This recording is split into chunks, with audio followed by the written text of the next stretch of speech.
সালামু আলাইকুম, সবাই কেমন আছেন? আজকে যাচ্ছি আমরা হাসিবুর পাগলার বাড়িতে, হাসিবুর পাগলার সাথে সাক্ষাৎ করতে। সে আসলে প্রকৃত পাগলা না, আগে সংসার জীবনে খুব সুখী ছিল, ভালো একজন মানুষ ছিল, 5 ওয়াক্ত নামাজ কালাম পড়ত। কিন্তু আল্লাহর নীলা খেলায় কিভাবে সে যেন পাগল হয়ে যায়।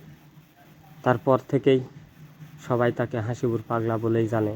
আর আজকে দেখা যাচ্ছে সেই হাসিবুর পাগলার কাহিনী। হাসিবুর পাগলা সে ভালো ব্যবসা করত, কাঁচা কাঁচা এবং ভুসি মালের ব্যবসা করত।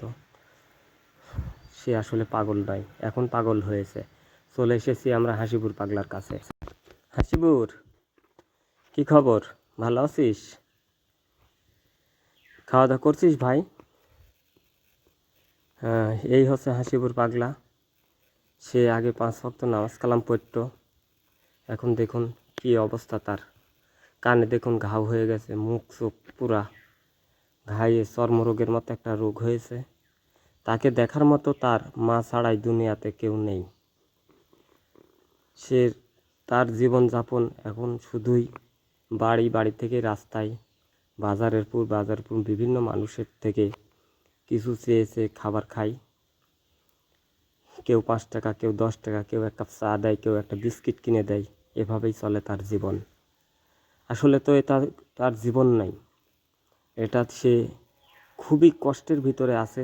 এই হাসিবুর পাগলার জন্য সবাই দোয়া করবেন, সে যেন আগের রূপে আবার ফিরে আসতে পারে, সে যেন আগের মতো আগের সুন্দর জীবনযাপন করতে পারে।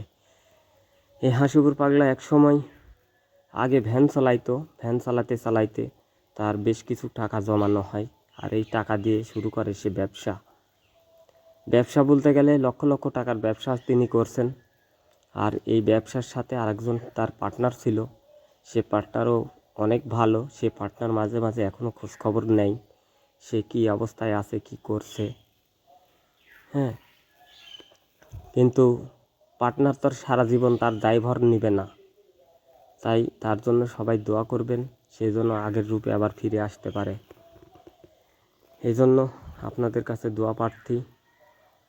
সবাই এই ভিডিওটি কেমন লাগলো আরও বন্ধু বান্ধব যা আত্মীয় আছে সবার কাছে শেয়ার করার অনুরোধ রইল। আর এই ভিডিওটি যদি আপনি ইউটিউব থেকে দেখে থাকেন তাহলে অবশ্যই সাবস্ক্রাইব করবেন, আর ফেসবুক পেজ থেকে দেখে থাকলে অবশ্যই ফলো দিয়ে শেয়ার করে দেবেন। আর লাইক দিতে ভুলবেন না, লাইক দিলে কী হয়, ভিডিও করার উৎসাহ বাড়ে। তাই সবার কাছে অনুরোধ রইল, একটি করে লাইক দিবেন। তো চলুন বন্ধুরা, আর সময় বেশি নিব না, আজকের মতো এখানেই বিদায় নিচ্ছি। সবাই ভালো থাকবেন, সুস্থ থাকবেন। আল্লাহ হাফেজ, এবং 5 ওয়াক্ত নামাজ কালাম পড়ব।